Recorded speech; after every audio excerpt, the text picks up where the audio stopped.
والسلام على سيد الأنبياء والمرسلين وعلى آله الطيبين الطاهرين وأصحابه الراشدين المهديين. أما بعد فأعوذ بالله من الشيطان الرجيم. بسم الله الرحمن الرحيم. ومن أراد الآخرة وسعى لها سعيها وهو مؤمن فأولئك كان سعيهم مشكورا. صدق الله مولانا العظيم. إن الله وملائكته يصلون على النبي يا أيها الذين آمنوا صلوا عليه وسلموا تسليما. الصلاة والسلام عليك يا رسول الله وعلى آلك وأصحابك يا حبيب الله. الصلاة والسلام عليك يا ختيم الأنبياء والمرسلين وعلى آلك وأصحابك يا رحمة للعالمين. فاضل نوجوان حضرت علامہ مولانا افضل رسول صاحب زیدہ مجدہ، استاذ القراء نجم القراء حضرت مولانا قاری محمد یعقوب صاحب زیدہ مجدہ، انتہائی قابل احترام علماء کرام، مہمانان ذی وقار، برادران اسلام، حاضرین و سامعین، شب جمعۃ المبارک ہے اور ہفتے کی راتوں میں ایک خاص رات ہے. حضور کی حدیث پاک ہے کہ جمعۃ المبارک کی رات آتی ہے تو اللہ کے فرشتے زمین پہ اترتے ہیں جن کے ہاتھوں میں چاندی کے ورق اور سونے کی قلمیں ہوتی ہیں. جو مجھ پہ درود پڑھتے ہیں فرشتے ان کی فہرست تیار کرتے ہیں. آج کی رات فرشتے درود پڑھنے والوں کی فہرست تیار کر رہے ہیں. آپ لوگ درود پڑھ رہے تھے تو میں سوچ رہا تھا شب جمعہ ہے تو فرشتوں نے ہمارا نام بھی درود پڑھنے والوں میں لکھا ہوگا. الصلاۃ والسلام علیک یا رسول اللہ وعلی آلک واصحابک یا حبیب اللہ. حدیث پاک ہے کہ شب جمعہ آباء و اجداد کی روحیں اپنی اولاد کی طرف دیکھتی ہیں، ان کے گھروں میں آتی ہیں اور انتظار کرتی ہیں کہ دعا کے ذریعے کوئی ان کی مدد کرے. آج کی شام اہل ایمان کی روحیں، آباء و اجداد کی روحیں اپنی اولاد کی طرف دیکھتی ہیں اور منتظر ہوتی ہیں کہ دعا کے ذریعے ان کی مدد کی جائے. حضرت مالک بن دینار رحمت اللہ تعالیٰ علیہ ہر جمعرات کو مغرب اور عشاء کے درمیان 2 نفل پڑھتے اور حضور کی پوری امت کو ایصال ثواب کرتے ہیں. آپ فرماتے ہیں کہ ایک عرصے تک میرا یہ معمول رہا کہ میں شب جمعہ کو 2 نفل پڑھ کے حضور کی امت کو ایصال ثواب کرتا رہا. ایک رات ایسی آئی کہ میں عشاء پڑھ کے سویا، قسمت کی آنکھ کھل گئی، امام الانبیاء خواب میں تشریف لائے اور حضور نے فرمایا مالک بن دینار تو ہر شب جمعہ کو جو تحفے میری امت کی قبروں میں بھیجتا ہے میں اس کا شکریہ ادا کرنے کے لیے آیا. حضور کو اپنی امت کے ساتھ بڑی محبت ہے اور جو حضور کی امت سے محبت کرتا ہے حضور اس سے محبت کرتے ہیں. تو شب جمعہ کو ایصال ثواب کا اہتمام کرنا چاہیے. انشاءاللہ محفل کے اختتام پر آج ہم سب حضور کی ساری امت مرحومہ کو ایصال ثواب بھی کریں گے. آج جو موضوع ہے وہ ہے فکر آخرت. اسلام کی تعلیمات، عقائد 3 بنیادیں ہیں: توحید، رسالت اور فکر آخرت. تمام تعلیمات ان تینوں کے اندر ہیں. اور یہ وہ تعلیمات ہیں جو تمام انبیاء کرام نے دی ہیں، حضرت آدم علیہ السلام سے لے کر حضور تک اللہ کے جتنے سچے نبی اس دنیا میں آئے ہیں ان سب نے جو عقائد دیے ہیں وہ ایک جیسے ہیں، وہ مشترک ہیں۔ وہ تعلیمات جو سارے نبیوں کے ہاں نظر آتی ہیں، ان میں پہلی تعلیم یہ کائنات خود نہیں بنی، اس کا بنانے والا ایک خدا ہے اور اس کا کوئی شریک نہیں ہے، صرف وہی عبادت کے لائق ہے، عقیدہ توحید۔ دوسری تعلیم رسالت، اللہ نے انسانوں کی ہدایت کے لیے انبیاء کرام کو بھیجا، رسول اعظام کو بھیجا اور انہیں معجزات عطا کیے، وہ انسانیت کو، نسل انسانیت کو وہ کام کرنے کی تعلیم دیتے ہیں جن سے اللہ راضی ہوتا ہے، اور جن سے اللہ ناراض ہوتا ہے ان سے بچنے کا حکم دیتے ہیں۔ اللہ تعالیٰ نے انسانوں کی ہدایت کے لیے کم و بیش 1.25 لاکھ انبیاء بھیجے، سب سے آخر میں ہمارے آقا کریم دنیا میں تشریف لائے۔ کیا خبر کتنے تارے کھلے چھپ گئے، پر نہ ڈوبے نہ ڈوبا ہمارا۔ دو عقیدے ہو گئے، توحید، رسالت۔ تیسرا عقیدہ جو تمام نبیوں کے ہاں نظر آتا ہے، ہر نبی نے یہ دعوت دی ہے کہ یہ دنیا سب کچھ نہیں، یہ جہان جو تمہیں نظر آ رہا ہے یہ سب کچھ نہیں، حقیقی زندگی کو اللہ نے نظروں سے چھپایا ہے۔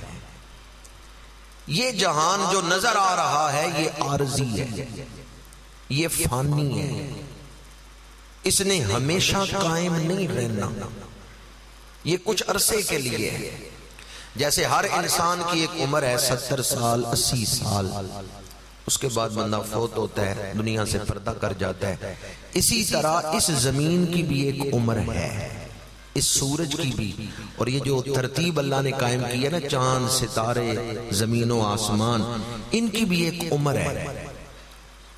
جس دن انسان کی عمر پوری ہوتی ہے انسان فوت ہوتا ہے، دنیا سے برزخ میں چلا گیا۔ جس دن اس دنیا کی عمر پوری ہو جائے گی اس دن قیامت آ جائے گی۔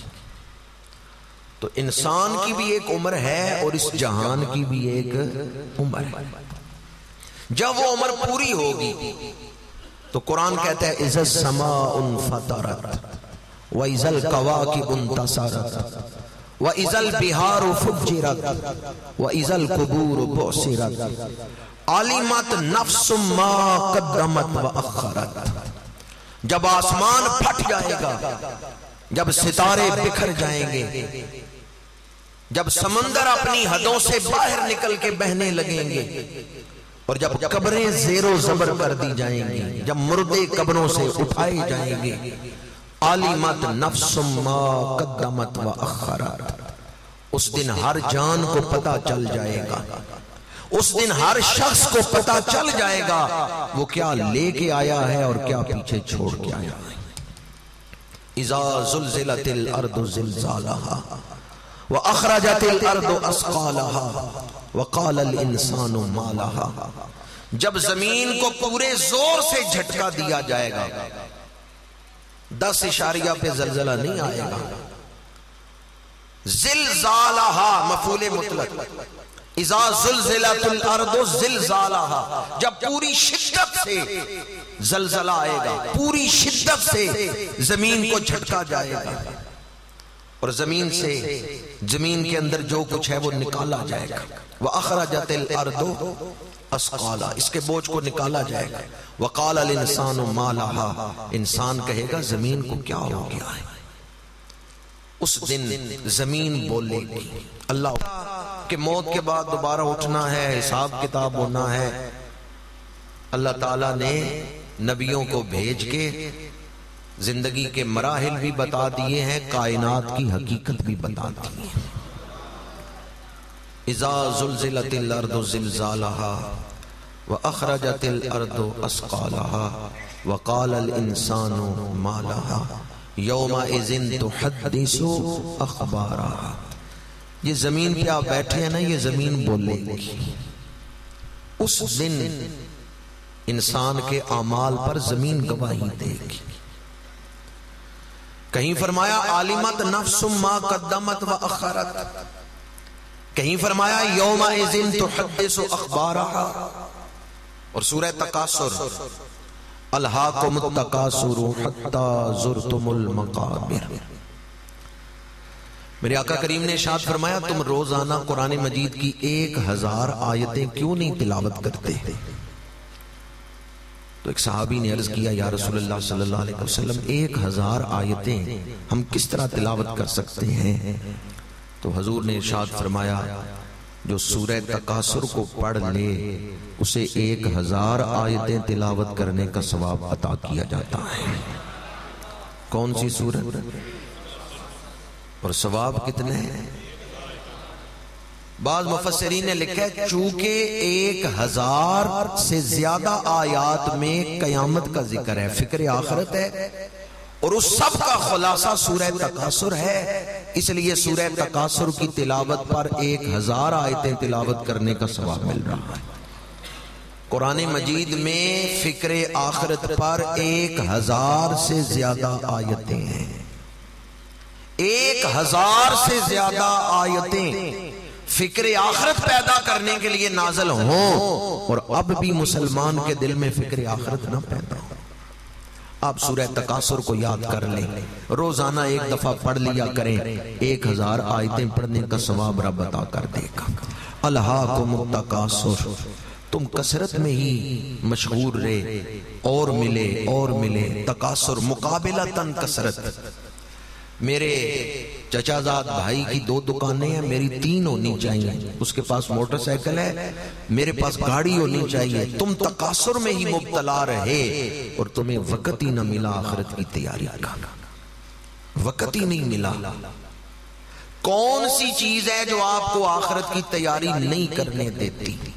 ٹھیک ہے دنیا میں رہنے کے لیے دولت ضروری ہے، پر کتنا عرصہ دنیا میں رہنا ہے؟ 70-80 سالوں کے لیے کتنی دولت چاہیے؟ 70 سال رہ لیں گے دنیا میں، 80 سال رہ لیں گے، کتنی دولت چاہیے؟ 10 فیکٹریاں چل رہی ہیں، اب بھی دل نہیں بھرا، حریص آدمی اور لگا رہا ہے. یہ دولت کس کے کام آئے گی؟ الہاکم التکاثر، تم آگے بڑھنے میں ہی مشغول رہے، دوسروں سے آگے بڑھنا، اور وقت ہی نہ ملا آخرت کی تیاری کا. ہلاک ہو گئے. کس چیز نے ہلاک کیا؟ اگر یہ ایک جملہ دلوں تک پہنچ گیا تو گفتگو کا مقصد پورا ہو جائے گا. ہو حضور کا غلام اور حضور کو نظر انداز کر دے. الہاکم التکاثر، تم دنیاوی کثرت کو حاصل کرنے کے لیے مصروف رہے اور اپنے نبی کی تعلیمات کو نظر انداز کر دے. تمہیں وقت ہی نہ ملا حضور کی تعلیمات پر غور کرنے کا، عمل کرنے کا، درود شریف پڑھنے کا. اقبال کہتے ہیں اسرے ما مارا زما بیگانہ کر از جمال مصطفیٰ بیگانہ کر. آج کا انسان اتنا مصروف ہو گیا ہے اس کے پاس وقت ہی نہیں کہ اپنے محبوب کا حسن دیکھے. الہاکم التکاثر، اتنے مصروف ہو گئے کہ نہ اللہ کی یاد کے لیے وقت ملتا ہے، نہ حضور پر درود پڑھنے کے لیے وقت ملتا ہے.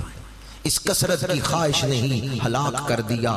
حتی زرتم المقابر، یہاں تک کہ تم قبروں تک جا پہنچے، قبروں کی زیارت کر لیں.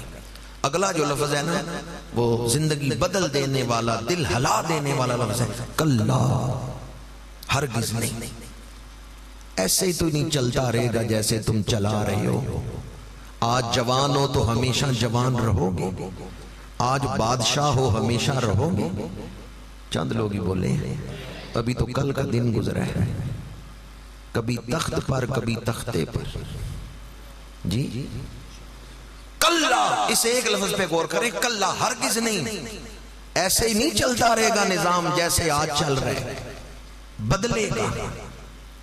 کلا، ہرگز نہیں. تم جوان ہو تو ہمیشہ رہو گے، نا ان قریب تمہیں پتا چل جائے گا حقیقت کیا ہے. کلا سوف تعلمون، آج زمین کے اوپر ہو ہمیشہ رہو گے، کلا نہیں. ہرگز نہیں، ہمیشہ زمین کے اوپر ہی نہیں رہو. سوف تعلمون، ان قریب جب زمین کے پیٹ میں جاؤ گے نا پھر تمہیں پتا چل جائے گا. تو یہ لفظ کلا جو ہے اس پر ہم غور نہیں کرتے، ورنہ یہ اندر ہلا دینے والا لفظ ہے. دنیا ہر لمحہ بدل رہی ہے، دنیا ایک حالت میں قائم نہیں رہتی، خیالات بھی بدلتے ہیں، حالات بھی بدلتے ہیں.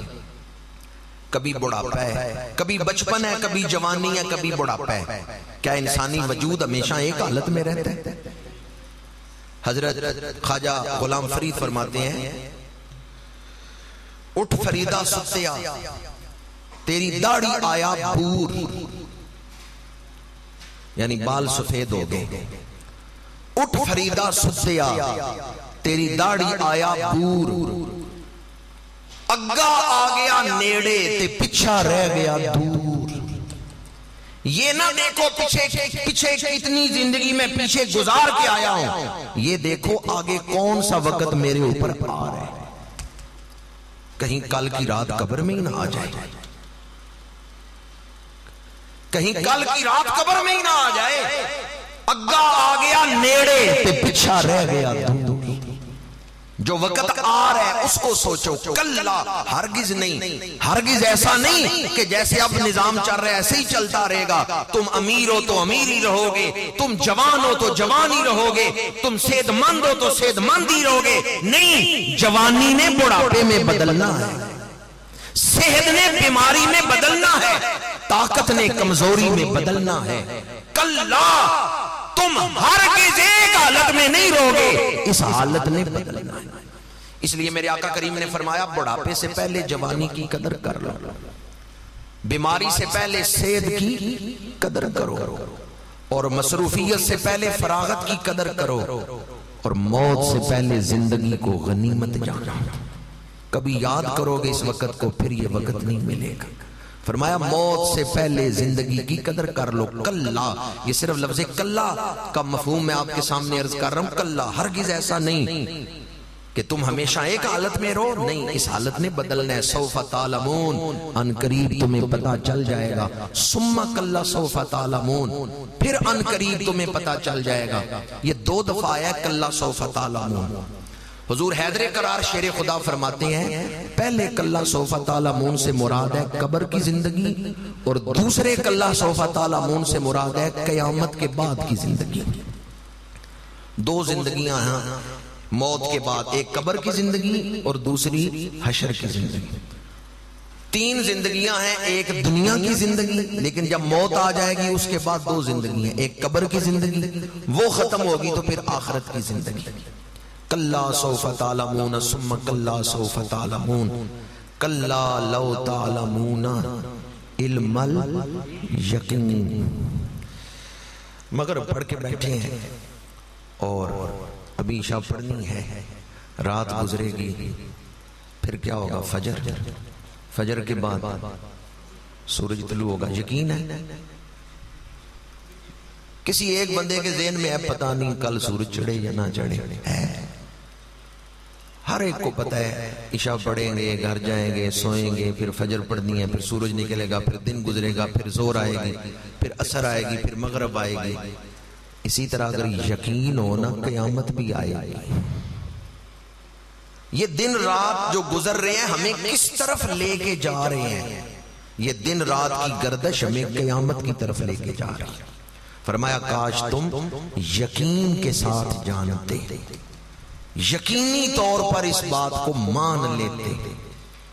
ایک ہوتا ہے صرف ذہن سے ماننا. خرد نے کہہ بھی دیا لا الہ تو کیا حاصل، دل و نگاہ مسلمان نہیں تو کچھ بھی نہیں.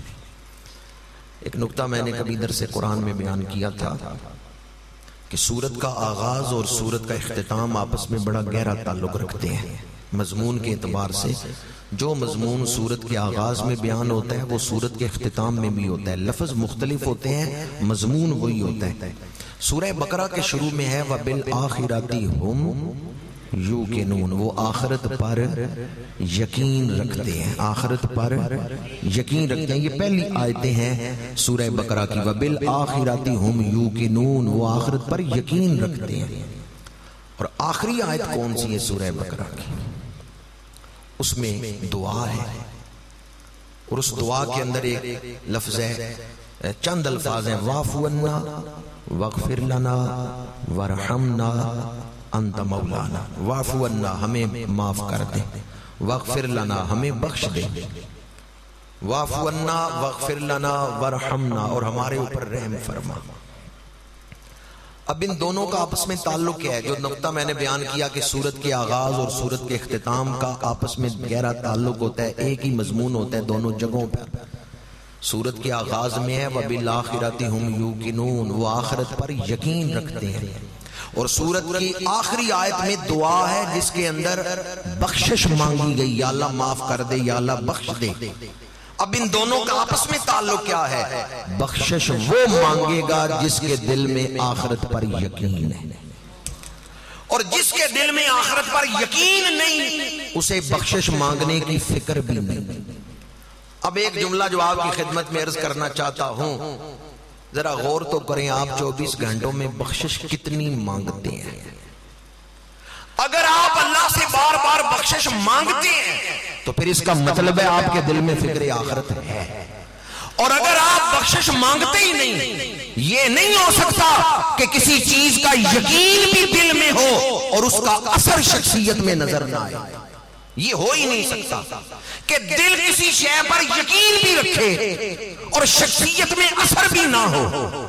دل جس شے پر یقین رکھتا ہے شخصیت میں اس کا اثر نظر آتا ہے۔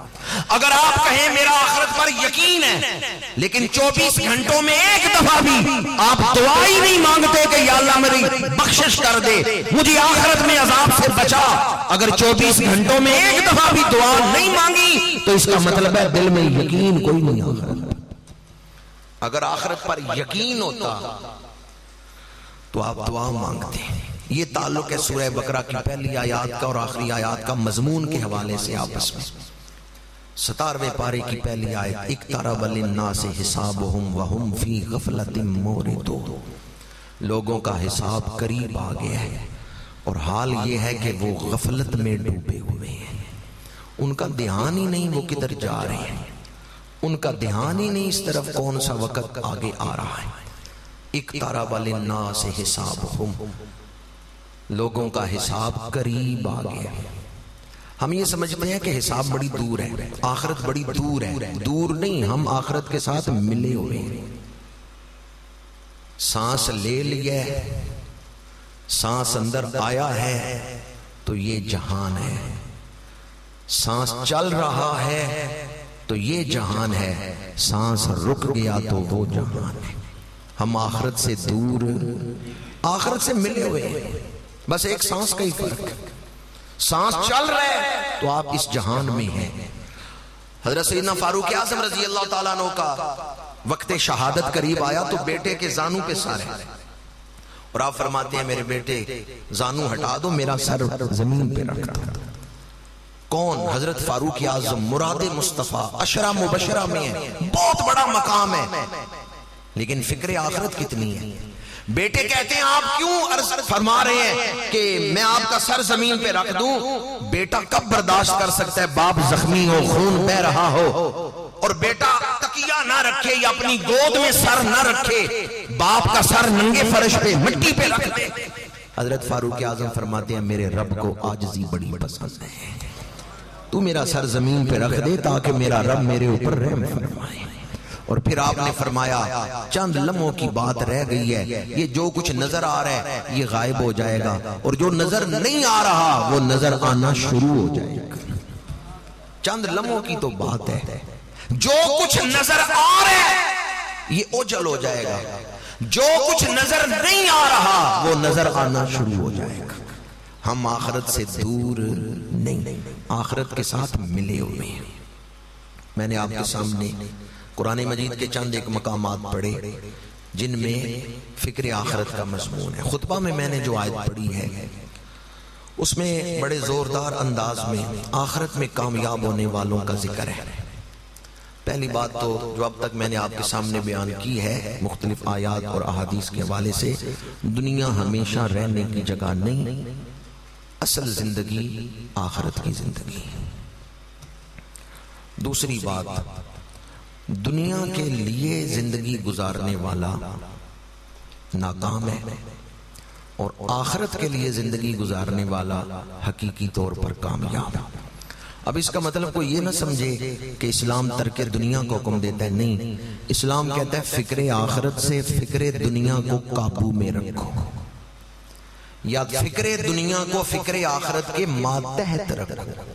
غالب کس کو رکھنا ہے؟ فکر آخرت کو. فکر دنیا کو اس کے ماتحت رکھنا ہے. جیسے آپ نماز میں ہاتھ باندھتے ہیں تو دائیں ہاتھ اوپر بایاں نیچے، اور 3 یہ انگلیاں بائیں ہاتھ کے بائیں بازو کے اوپر رکھتے ہیں، اور 2 انگلیاں چھوٹی انگلی اور انگوٹھا اس کو گھما کے یوں رکھتے ہیں. تو بائیں ہاتھ کو آپ قابو کرتے ہیں دائیں ہاتھ سے. اس طرح فکر آخرت سے فکر دنیا کو قابو رکھنا ہے. دنیا کی فکر کرنی ہے، دنیا میں رہنا ہے، لیکن اس کا مطلب یہ نہیں کہ دنیا کی فکر اس طرح کریں کہ آخرت کا نقصان کر کے دنیا کمائیں. نہیں، فکر آخرت غالب ہو، فکر دنیا اس کے ماتحت ہو. دنیا ہمیں جلدی مل جاتی ہے، آخرت ذرا ٹھہر کے ملے گی. موت آئے گی، اس کے بعد ہم آخرت میں داخل ہوں گے. بعض اوقات کچھ لوگ چند دن باقاعدگی سے تہجد پڑھ لیں تو سوچتے ہیں فوراً رزلٹ کیوں نہیں زندگی میں نظر آ رہا. بھئی یہ جو نیک اعمال کر رہے ہیں ان کا اجر جمع ہو رہا ہے، آخرت میں پہنچیں گے تو مل جائے گا. لیکن ہم چاہتے ہیں وہ اعمال جو آخرت کے لیے کیے ہیں ان کا اجر بھی دنیا میں ہی ملے. کبھی اپنی زندگی پر غور کریں، کون سا عمل میں کرتا ہوں جس کے بارے میں میرے دل میں خواہش ہے کہ اس کا بدلہ میں دنیا میں نہیں چاہتا، اس کا بدلہ میں آخرت میں چاہتا ہوں. اگر آپ کے دل میں یہ کیفیت ہے تو پھر آپ کے دل میں فکر آخرت. ہمارے یہاں کچھ لوگ نیک عمل کرتے ہیں پر وہ سوچتے ہیں نیک اعمال کا بدلہ مجھے دنیا میں کیوں نہیں مل رہا. اللہ کی مرضی ہے، بعض لوگوں کو دنیا میں بھی بدلہ عطا کر دیتا ہے، لیکن مومن کی خواہش کیا ہے کہ میں نیک اعمال کا بدلہ کہاں چاہتا ہوں؟ آخرت. دنیا جلدی مل جاتی ہے. یہ آیت میں نے پڑھی ہے 15ویں پارے کی ہے، اس سے پیچھے جو آیات ہیں ان میں جلدی ملنے والی چیز کا ذکر ہے. من کانا یرید العاجلۃ اجلنا لہ فیہا ما نشاء. جو آدمی چاہتا ہے نا مجھے دنیا ملے تو جتنی ہم چاہتے ہیں اس کو عطا کر دیتے ہیں، لیکن آخرت میں اس کے لیے کوئی بدلہ نہیں. اور آگے اگلی آیت میں فرمایا وَمَنْ أَرَادَ الْآخِرَةَ وَسَعَى لَهَا سَعْيَهَا. اور جس نے آخرت کا ارادہ کیا، دنیا میں ملے نہ ملے میں آخرت میں بدلہ چاہتا ہوں، اور اس نے پوری کوشش کی اس حال میں کہ وہ مومن ہے، اللہ اس کو اس کی کوشش کا پورا پورا بدلہ عطا فرمائے گا. ایک بزرگ فرماتے ہیں دنیا اور آخرت میں موازنہ کرتے ہوئے کہ اگر مجھے اللہ تعالیٰ اختیار دے دنیا لینی ہے تو ساری زمین، جتنی زمین ہے یہ سونا بنا کے میں تمہیں دے دیتا ہوں.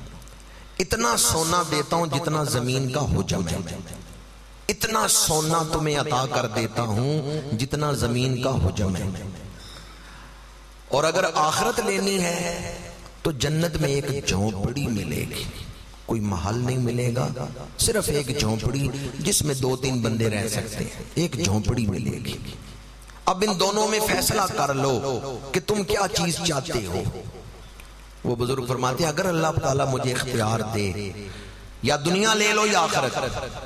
دنیا لینی ہے تو میں تمہیں اتنا سونا دیتا ہوں جتنا زمین کا حجم ہے. آخرت لینی ہے تو پھر جنت میں صرف ایک جھونپڑی ملے گی. وہ فرماتے ہیں میں دنیا چھوڑ دوں گا، جنت کی جھونپڑی ساری دنیا کے سونے سے افضل اور اعلیٰ ہے. کیونکہ دنیا مل بھی جائے آخر فنا ہونے والی ہے اور جنت کی نعمت کبھی زائل ہونے والی نہیں. اس لیے دل میں آخرت کی طلب پیدا کر. دنیا میں شہرت ملے نہ ملے، منصب ملے نہ ملے، نعمتیں ملے نہ ملے، دنیا میں میں اپنے نیک اعمال کا بدلہ نہیں چاہتا. میری خواہش یہ ہے میں جو اعمال کر رہا ہوں اس کا بدلہ اللہ مجھے قیامت کے دن عطا فرمائے. وَمَنْ أَرَادَ الْآخِرَةَ. اور جس نے آخرت کا ارادہ کیا. کیا کیا آخرت کا؟ آخرت کی آرزو کی یا آخرت کا ارادہ کیا؟ آرزو اور ارادے میں فرق ہے. آرزو اور ارادے میں فرق ہے. اب وقت نہیں کہ میں آپ کے سامنے نفسیات کا وہ فرق بیان کروں کہ آرزو کی نفسیات کیا ہیں اور ارادے کی نفسیات کیا ہیں. ومن اراد الآخرۃ، جس نے آخرت کا ارادہ کیا. آخرت صرف خواہش کرنے سے نہیں ملتی، آخرت کے لیے ارادہ کرنا ہے. ارادہ کیا ہے کہ یہ کام میں نے کرنا ہے. خواہش یہ ہے کرنا چاہیے، یہ کام ایسے ہونا چاہیے، یہ آرزو ہے. لیکن یہ میں نے کرنا ہے، اس کے لیے بندہ اٹھ کھڑا ہو، یہ ارادہ ہے. آرزو میں اور ارادے میں فرق ہے. اچھا، بندے نے ارادہ کر لیا ہے کہ میں نے آخرت کمانی ہے، کیا صرف اس ارادے سے ہی آخرت بن جائے گی؟ نہیں. آگے فرمایا وَسَعَى لَهَا سَعْيَهَا، اس نے پھر آخرت کے لیے پوری کوشش کی، جتنی کوشش وہ کر سکتا تھا. وَسَعَى لَهَا سَعْيَهَا، اس نے آخرت کے لیے 2-3 نمازیں آئی ہیں تو میرا دل خوش ہو گیا. چلیں کوئی غور سے سن رہے ہیں. صرف کوشش کی یا پوری کوشش کی؟ وَسَعَى لَهَا، اگر ہوتا نا اس نے آخرت کے لیے کوشش کی، اتنا ہی ہوتا سَعَى لَهَا، تو پھر مطلب تھا اس نے آخرت کے لیے کوشش کی. لیکن آگے ہے سَعْيَهَا، اس کا مطلب ہے صرف کوشش نہیں کی، پوری کوشش کی. جتنی کوشش وہ کر سکتا تھا آخرت کمانے کے لیے. ایک تو پہلی بات یہ صرف آرزو نہیں، ارادہ. ارادے کے بعد صرف ارادہ کر کے نہیں بیٹھ گیا، پوری کوشش کی اس نے آخرت بنانے کے لیے. وَهُوَ مُؤْمِنٌ، اس حال میں کہ وہ صحیح العقیدہ ہے، اس حال میں کہ وہ مومن ہے. فَأُولَئِكَ كَانَ سَعْيُهُمْ مَشْكُورًا، یہ وہ لوگ ہیں جن کی کوشش کا اللہ انہیں پورا پورا بدلہ عطا فرمائے گا. ان کی کوشش ضائع نہیں ہوگی. آخرت کے لیے کوشش کرنے والوں کی کوشش کو اللہ تعالی ضائع نہیں کرتا. دامنے وقت میں اتنی گنجائش نہیں، ورنہ میں آپ کے سامنے فکر آخرت کے حوالے سے اور آیات پڑھتا یا ان آیات کے اندر جو پیغام ہے اس کو بیان کرتا.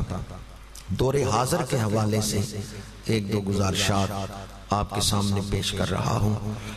دنیا میں دلچسپی کی بہت ساری چیزیں ہیں جو ہمارا دھیان اپنی طرف لگا لیتی ہیں. شروع میں دھیان بٹتا ہے، پھر دھیان ہٹتا ہے، پھر دھیان کٹتا ہے اور بندہ دنیا کا ہی ہو کے رہ جاتا ہے. شروع میں بندہ کہتا ہے کہ میں 24 گھنٹوں میں صرف 1 گھنٹہ ہی موبائل استعمال کروں گا، لیکن آخرت سے دھیان بٹتا ہے. جب دھیان بٹتا رہے تو پھر دھیان ہٹتا ہے، جب دھیان ہٹتا رہے تو پھر دھیان کٹتا ہے. اس لیے ابتدا میں ہی آپ ایسا رویہ اختیار کریں کہ آپ کا دھیان آخرت سے ہٹے ہی نہ. آپ آخرت کو اپنے سامنے دیکھیں. ہر وہ چیز جو آپ کا دھیان آخرت سے ہٹاتی ہے وہ آپ کی دشمن ہے. اس لیے میرے آقا کریم نے فرمایا قبروں کی زیارت کیا کرو. کیوں؟ فَإِنَّهَا تُذَكِّرُ الْآخِرَةَ، قبریں آخرت کی یاد دلاتی ہیں. ہماری طرح یہ لوگ تھے، ہماری طرح ان کے سینوں میں آرزویں تھیں، لیکن آج وہ مٹی کے اندر پڑے ہوئے. وہ چیزیں جو تمہارے دل میں آخرت کی فکر پیدا کریں. حضور نے ارشاد فرمایا جو روزانہ موت کو 20 دفعہ یاد کرے، جب اس پر موت کا وقت آتا ہے اللہ اسے شہادت کا رتبہ عطا فرما دیتا ہے. فوت بے شک وہ بستر پہ ہوا ہے، لیکن چونکہ روزانہ 20 مرتبہ وہ موت کو یاد کرتا تھا. نوجوان کثرت سے بیٹھے ہیں، حدیث پاک سنا رہا ہوں، بڑی ایمان افروز حدیث پاک ہے اور حلیۃ الاولیاء کے اندر یہ حدیث ہے. اللہ تعالیٰ نے اپنے مقربین کے لیے جو انعام یافتہ بندوں کے درجے مقرر کیے ہیں وہ 4 ہیں: نبیین، صدیقین، شہداء اور صالحین. انعم اللہ علیہم من النبیین والصدیقین والشہداء والصالحین. سب سے بلند درجہ نبیوں کا، نبیوں کے بعد کس کا درجہ ہے؟ نبیوں کے بعد کس کا درجہ ہے؟ صدیقوں کے بعد شہید اور شہیدوں کے بعد اولیاء. اب حلیۃ الاولیاء کی حدیث پاک سنیں. میرے آقا کریم نے فرمایا وہ نوجوان جو دنیا کے عیش و عشرت کو چھوڑ دے، آخرت کی فکر کرے، رسم و رواج کو چھوڑ دے، سنت پر ثابت قدم رہے، اللہ اسے 70 صدیقوں کا ثواب عطا کر دیتا ہے۔ شہیدوں کا نہیں کہہ رہا، صدیقوں کا۔ اور حوالہ دے رہا ہوں حلیۃ الاولیاء میں یہ حدیث پاک۔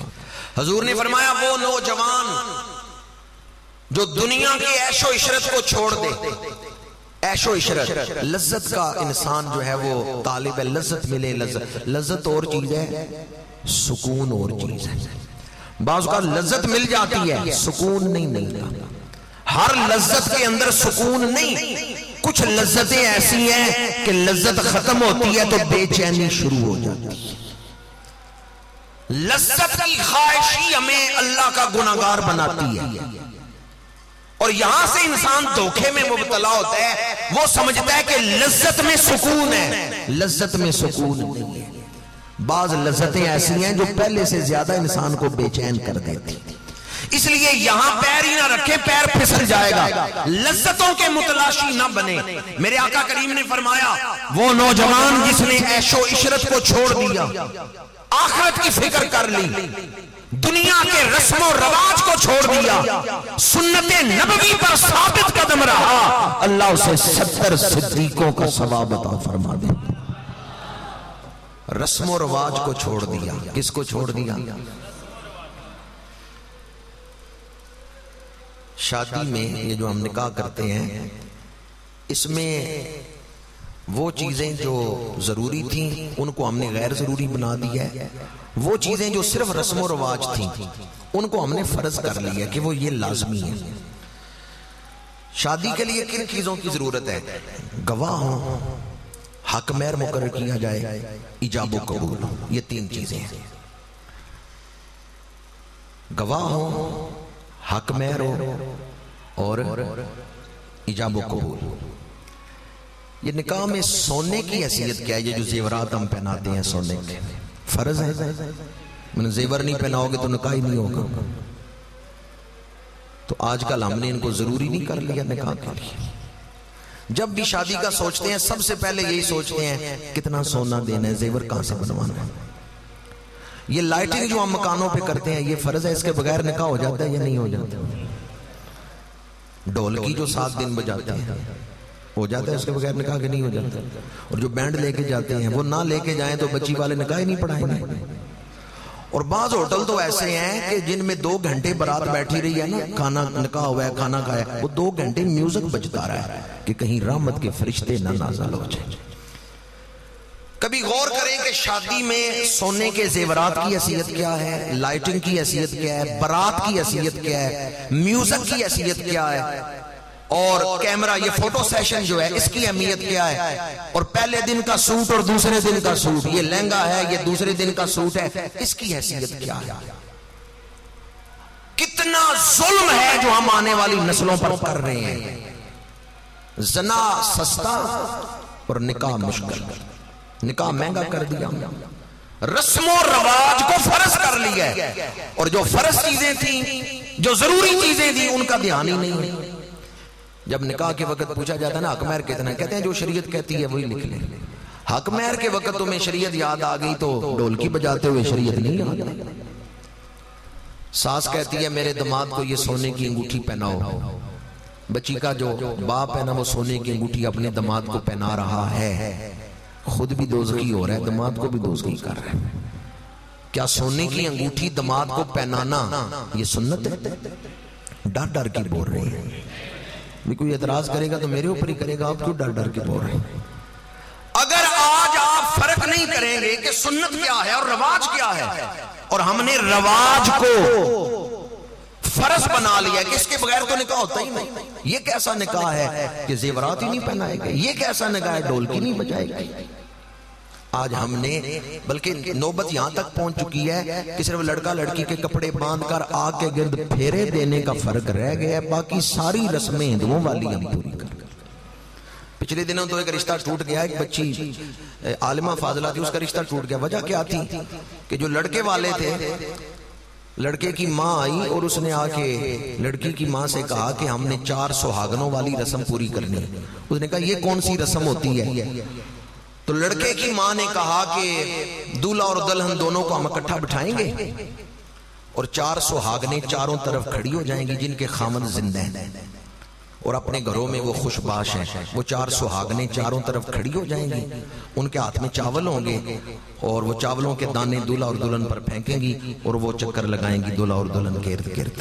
4 سہاگنوں کی رسم. اس سے پھر وہ لڑکا لڑکی جو ہے جب ان کی شادی ہوگی تو وہ بھی اپنے گھر میں خوش رہیں گے. تو لڑکی کا خاندان چونکہ مذہبی تھا, دیندار تھا, پڑھے لکھے لوگ تھے, انہوں نے کہا پہلی بات تو یہ ہے کہ جب تک لڑکے اور لڑکی کا نکاح نہیں ہوگا ہم ان کو اکٹھا نہیں بٹھائیں گے. سمجھ آئی میری بات؟ کتنے گھر ایسے ہیں جہاں منگنی والے دن ہی اکٹھا بٹھا دیتے, نکاح ہوا ہی نہیں اور اکٹھا بٹھا دیا ان کو, پھر تصویریں بھی چل رہی ہیں, نکاح ہوا ہی نہیں. لڑکی کی ماں نے کہا جب تک نکاح نہیں ہوگا ہم ان کو اکٹھا نہیں بٹھائیں گے. اور دوسری بات یہ کہ جو 4 سہاگنوں والی رسم ہے یہ ہندوؤں سے تم نے لی ہے, شریعت میں تو اس کا کوئی ذکر نہیں, ہم یہ رسم بھی نہیں کریں گے. تو لڑکے کی ماں نے کہا اگر یہ رسم نہیں کرو گے تو پھر نکاح ہی نہیں ہوگا, پھر ہم برات ہی نہیں لے کے آئیں گے, پھر جو ہے وہ رشتہ ہی نہیں ہوگا, ہم رشتہ ہی توڑتے ہیں. ان کا ٹھیک ہے رشتہ نہ کرو لیکن ہم ہندوانہ رسمیں نہیں کریں گے. یہ 4 سہاگنوں والی رسم جو بعض علاقوں میں رائج ہے اس نے رشتہ ہی توڑوا دیا. ہم نے رسموں کو فرض کر لیا اور جو شریعت کا حکم تھا اس کو پسے پشت ڈال دیا. فکر آخرت ہو تو آج ہمارا معاشرہ سمر سکتا. کیوں بہنیں بیٹیاں خواہش کرتی ہیں کہ شادی پہ ڈھولکی بھی بجائیں گے, شادی پہ سونے کا زیور بھی, مہنگے کپڑے بھی, کیوں ڈیمانڈ کرتی ہیں؟ ہم مجرم ہیں, ہم نے ان کے دل میں فکر آخرت نہیں پیدا کی. اگر ہم اپنی بہنوں بیٹیوں کی دینی تربیت کرتے تو ہماری بہنیں بیٹیاں پھر وہ خواہش ہی نہ کرتی, وہ ہم سے ڈیمانڈ ہی نہ کرتی کہ جی فلاں رسم بھی ہونی چاہیے, فلاں رسم بھی ہونی چاہیے. ہمیں جو سزا مل رہی ہے وہ اس وجہ سے ہے کہ ہم نے اپنی بیٹیوں کی دینی تربیت ہی نہیں کی. جائیں ملتان شریف, غوث العالمین حضرت سیدنا بہاؤالدین زکریا ملتانی رحمت اللہ تعالی علیہ, بیٹی کا رشتہ آپ کی خدمت میں بیٹھے ہیں جناب فخر الدین رحمت اللہ تعالی علیہ, ان سے بیٹی کے رشتے کی بات چل رہی ہے. حضرت بہاؤالدین زکریا ملتانی رحمت اللہ تعالی علیہ نے کچھ آمادگی کا اظہار کیا ہے بیٹی کا رشتہ دینے کے لیے. تو آپ کے بیٹے آگئے حضرت صدر الدین رحمت اللہ تعالی علیہ, انہوں نے عرض کیا حضور آپ کا حکم سار آنکھوں پہ, جیسے آپ فرمائیں گے ویسے ہوگا, پر میری خواہش یہ ہے ہم اللہ والے ہیں, ہمیں چاہیے کسی اللہ والے کو ہی اپنی بیٹی کا رشتہ دیں. تو حضرت بہاؤالدین زکریا ملتانی نے فرمایا یہ فخر الدین بھی تو درویش ہے, نیک آدمی ہے, عالم ہے, یہ بھی تو اللہ والوں سے محبت کرنے والا ہے جو رشتہ مانگ رہے ہیں. اب سنیں اللہ والوں کا معیار. حضرت صدر الدین فرماتے ہیں کہ کل میں آیا جماعت میں شامل ہوا تو میں نے دیکھا کہ امام صاحب نے تکبیر اولیٰ کہہ دی ہے, گرمی بڑی تھی, میں نے دیکھا یہ فخر الدین آیا ہے اور یہ اپنی قمیض کو پکڑ کے ایسے ہوا لے رہے ہیں اور کھڑا رہے اس وقت تک جب تک امام صاحب نے قرات ختم کر کے رکوع نہیں کیا. اس نے گرمی کی وجہ سے تکبیر اولیٰ ضائع کر دی ہے. جو اپنی گرمی دور کرنے کے لیے تکبیر اولیٰ ضائع کر دے وہ اللہ والا کیسے ہو سکتا؟ حضرت بہاؤالدین زکریا ملتانی نے فرمایا بیٹے تم ٹھیک کہہ رہے ہو, جو اللہ کے دربار میں کھڑا ہوتے ہوئے اپنی فکر کرے, دربار خداوندی کا خیال نہ ہو, وہ اللہ والا نہیں. فخر الدین اٹھ کے نکل آئے, پھر رشتہ نہیں مانگا. کچھ عرصہ گزرا, ملتان سے چلے گئے پانی پت, وہاں ایک بزرگ ملے, علاقہ ان کا وہی تھا, وہاں ایک بزرگ ملے حضرت نعمت علی کرمانی رحمت اللہ تعالی علیہ. انہوں نے فرمایا فخر الدین شادی نہیں کی؟ عرض کیا حضور کوئی دینی رشتہ تلاش کر رہا ہوں. انہوں نے فرمایا میرے پاس ایک رشتہ ہے. انہوں نے کہا حضور مجھے رشتہ دیندار بچی کا چاہیے.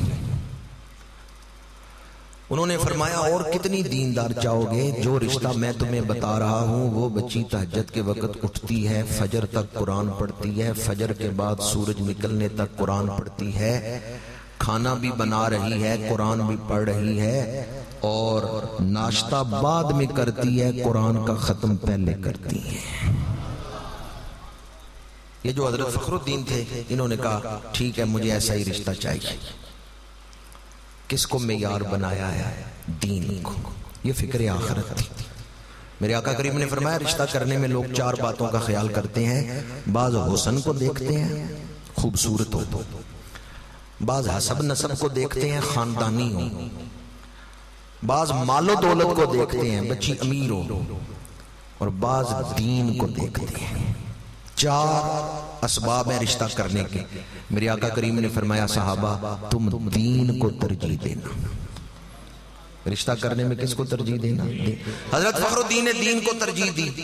رشتہ ہو گیا، نکاح ہو گیا، عرصہ گزرا، اللہ نے بیٹا عطا کیا۔ آج دنیا اس بیٹے کا نام لیتی ہے تو سلام کرتی ہے، نام ہے بو علی قلندر۔ پیدائش ہوئی، 3 دن گزر گئے، بچہ رو رہا ہے، چپ نہیں کرتا۔ حضرت فخر الدین تلاش کر رہے ہیں کوئی اللہ والا ملے۔ ظاہری طور پہ جو کچھ ہو سکتا تھا وہ تو ہم نے کیا، شہد بھی چٹایا ہے، ماں دودھ بھی پلاتی ہے، بچہ چپ نہیں کرتا، مسلسل رو رہے ہیں۔ وہ کسی اللہ والے کو تلاش کر رہے ہیں، کوئی اللہ والا ملے آ کے دم کرے یا مجھے بتائے کہ بچہ کیوں رو رہا ہے۔ 3 دنوں بعد ایک مجذوب ملا، اس مجذوب کو گھر لے کے آئے۔ حضرت فخر الدین نے بچے کو گود میں اٹھایا، مجذوب کے پاس لائے، کہا 3 دن ہو گئے ہیں، بچہ روتا ہی روتا ہے، چپ ہی نہیں کرتا۔ اس مجذوب نے دائیں کان میں کچھ پڑھا، پھر بائیں کان میں کچھ پڑھا۔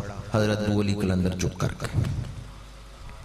حضرت فخر الدین نے حیران ہو کے کہا کیا پڑھ کے پھونکا آپ نے؟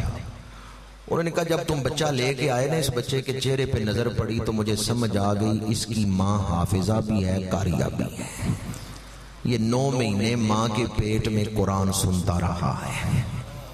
ماں قرآن پڑھتی تھی، یہ پیٹ میں تھا، قرآن کی تلاوت اس کی غذا بن گئی ہے۔ بچہ پیدا ہوا، ماں کا جسم ناپاک ہو گیا، اب وہ تلاوت کرتی نہیں، یہ سنتے نہیں، یہ رو رہے ہیں قرآن سننے کے لیے۔ میں نے دائیں کان میں بھی آیت پڑھی ہے، بائیں کان میں بھی آیت پڑھی ہے، بچہ چپ کر گیا ہے۔ اس کے دل میں قرآن سننے کا شوق کیوں ہے؟ ماں حافظہ تھی، یہ ماں کی گود میں، ماں کے پیٹ میں ہی قرآن سنتے رہے۔ اور جب پیدائش ہوگی، ماں کا جسم ناپاک ہو گیا، نفاس کا خون آ رہا تھا، ماں نے قرآن کی تلاوت چھوڑ دی، یہ رو رہے ہیں قرآن سننے کے لیے۔ آج بھی کوئی بچہ ہے جو روتا ہو قرآن سننے کے لیے؟ بچہ پیٹ میں ہو، ماں گانے سنے تو پھر بچہ کیسا پیدا ہوگا؟ بچہ پیٹ میں ہو، ماں زہر کھائے، اثر صرف ماں پہ ہی ہوگا یا بچے پہ بھی ہوگا؟ بچے پہ بھی ہوگا۔ ہمارے معاملات جتنے بھی بگڑے ہوئے ہیں، ان سب کے بگڑنے کی وجہ یہ ہے کہ ہمارے دلوں میں فکر آخرت نہیں۔ ہم نے اس دنیا کو ہی سب کچھ سمجھ لیا ہے۔ جب اس دنیا کو ہی ہم نے سب کچھ سمجھ لیا، اس کی کامیابی کوئی حقیقی کامیابی سمجھ لیا، ہم بن گئے دنیا پرست۔ دنیا دار ہونا عیب نہیں، دنیا پرست ہونا عیب ہے۔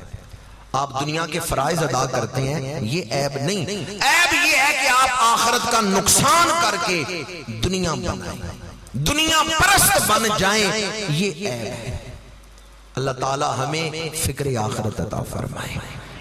فکر آخرت کے لیے میں نے 2 چیزیں آپ کے سامنے بیان کی ہیں۔ ایک تو دعا کرنا چاہیے کہ یا اللہ ہمارے دلوں میں آخرت کی فکر پیدا فرما، اور دوسرا ہمیں قبرستان جانا چاہیے۔ اس بات پہ غور کرنا چاہیے جو قبروں میں لیٹے ہوئے ہیں وہ کبھی ہماری طرح اس دنیا میں رہتے تھے اور پھر دنیا چھوڑ کے قبروں میں چلے گئے۔ ہم نے بھی یہاں ہمیشہ نہیں رہنا، سہ سہ جوڑ سنگت دے دیٹے تے آخر وتھاں پئیاں، جنہ باج ایک پل نہیں سا جیوندے او شکلاں یاد۔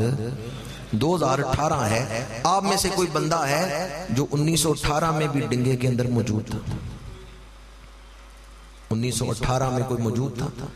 حضور کی حدیث پاک ہے جس کی شرح آپ کو سنا رہا ہوں، حدیث بخاری میں ہے۔ اس کی شرح یہ ہے کہ 100 سالوں کے بعد اللہ پورے سیٹ اپ کو چینج کر دیتا ہے۔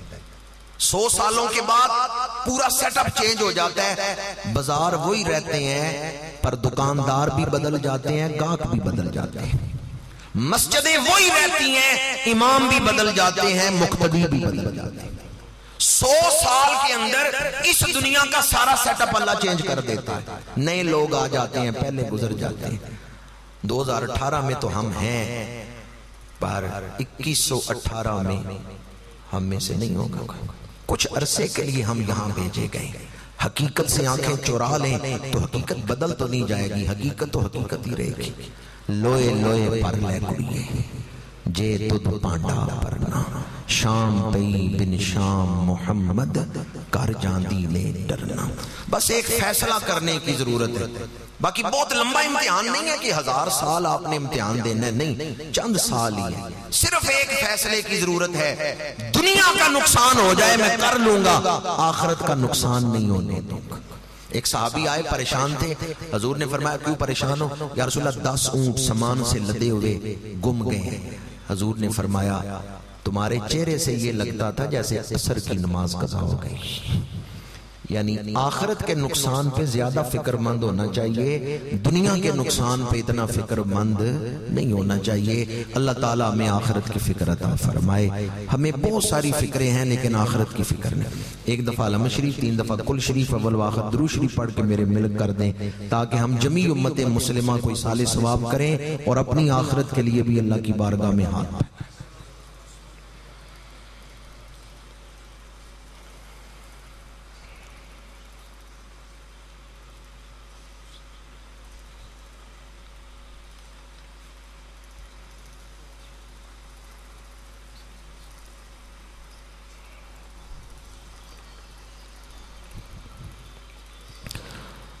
اللہم صلی علی سیدنا و مولانا محمد وعلی آلہ و اصحابہ وبارک وسلم۔ الہ العالمین جو ختمات شریفہ میں نے پڑھے جو میرے ملک ہوئے انہیں اپنی بارگاہ عالیہ میں درجہ قبولیت عطا فرما۔ نماز مغرب سے عشاء تک درس قرآن پاک کی جو محفل ہوئی، تلاوت، ثنا خوانی، بیان، اس پر اعلیٰ اجر و ثواب مرتب فرما۔ الہی نامال حسنہ کا ثواب، اس کلام پاک کا ثواب، دانائے سبل ختم الرسول مولائے کل خواجہ ارض و سماء امام الانبیاء صلی اللہ علیہ وآلہ وسلم کی بارگاہ عالیہ میں ہدیۃً تحفۃً پیش کرتے ہیں، قبول و منظور فرما۔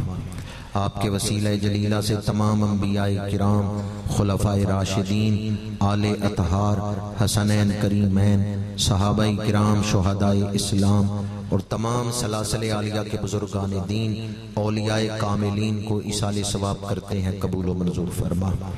جتنے لوگ اس وقت دعا میں شامل ہیں، تمام حاضرین محفل کے آباء و اجداد کو ایصال ثواب کرتے ہیں، قبول فرما۔ جناب رجب علی بٹ صاحب کی نانی صاحبہ گزشتہ دنوں وصال فرما گئیں، الہی اس محفل پاک کا ثواب مرحومہ کو ایصال کرتے ہیں، قبول فرما۔ وسیم بٹ صاحب کی کم سن بچی وصال فرما گئیں، اس کم سن بچی مرحومہ کو ایصال ثواب کرتے ہیں، قبول فرما۔ ربنا اغفر لی ولوالدی وللمؤمنین یوم یقوم الحساب۔ الہی ہمیں بخشش عطا فرما، ہمارے والدین کو بخشش عطا فرما، حضور کی ساری امت مرحومہ کو بخشش عطا فرما۔ یا سریع الرضا اغفر لمن لا یملک الا الدعاء، اے جلد راضی ہو جانے والے اپنے بندوں کو اپنی رضا عطا فرما۔ اے جلد راضی ہو جانے والے، ہم نے تجھے راضی کرنے کے لیے تیرے سامنے ہاتھ پھیلائے ہیں، وضو کر کے مسجد میں آئے تو تیری رضا حاصل کرنے کے لیے، درس قرآن میں بیٹھے تو تیری رضا حاصل کرنے کے لیے۔ اے جلد راضی ہو جانے والے، ہمیں معاف کر دے، ہمیں اپنی رضا عطا فرما۔ آئندہ زندگی شریعت کے مطابق گزارنے کی توفیق عطا فرما۔ زندگی کے جس امتحان میں ہم ڈالے گئے ہیں اس میں کامیابی عطا فرما، فکر آخرت عطا فرما۔ جو وقت ہمیں دیا گیا ہے اسے نیکیوں میں گزارنے کی توفیق عطا فرما، اور جب ہمارا وقت پورا ہو جائے، اس دنیا سے آخرت کی طرف سفر ہو، نزا کا عالم ہو، ایمان پر خاتمہ نصیب فرما۔